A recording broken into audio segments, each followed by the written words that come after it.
Sejumlah pihak kecewa terkait pembatalan Indonesia sebagai tuan rumah Piala Dunia U20.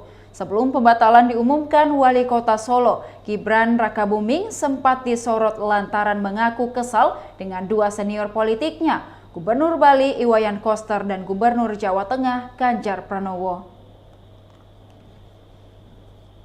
Anak Presiden Jokowi itu mengaku kesal kepada dua pucuk pemerintahan provinsi itu karena menolak timnas Israel di Piala Dunia U20.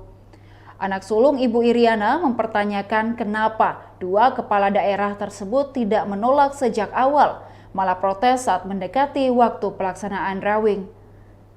Seperti diketahui, daerah yang dipimpinnya, Kota Solo menjadi salah satu tuan rumah U20. Pemerintah Kota Solo pun sudah melakukan segala persiapan terkait gelaran ini, termasuk melakukan renovasi Stadion Manahan. Dibatalkannya Piala Dunia U20 membuat Gibran kini memilih fokus untuk membesarkan klub Persis Solo.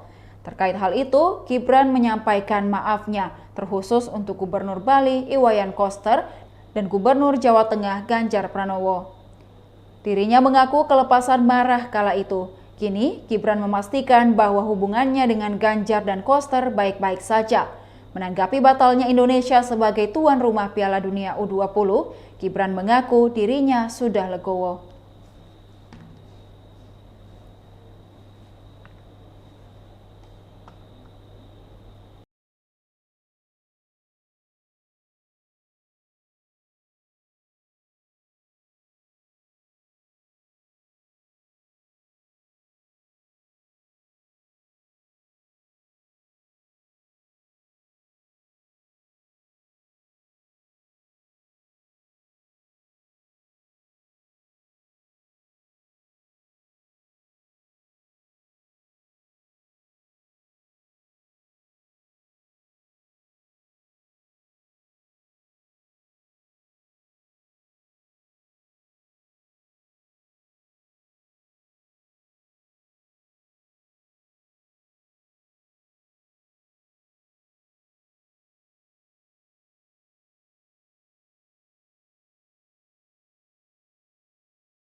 Demikian Tribun Hot News kali ini, saksikan berita lainnya hanya di kanal YouTube dan Facebook Tribun Timur.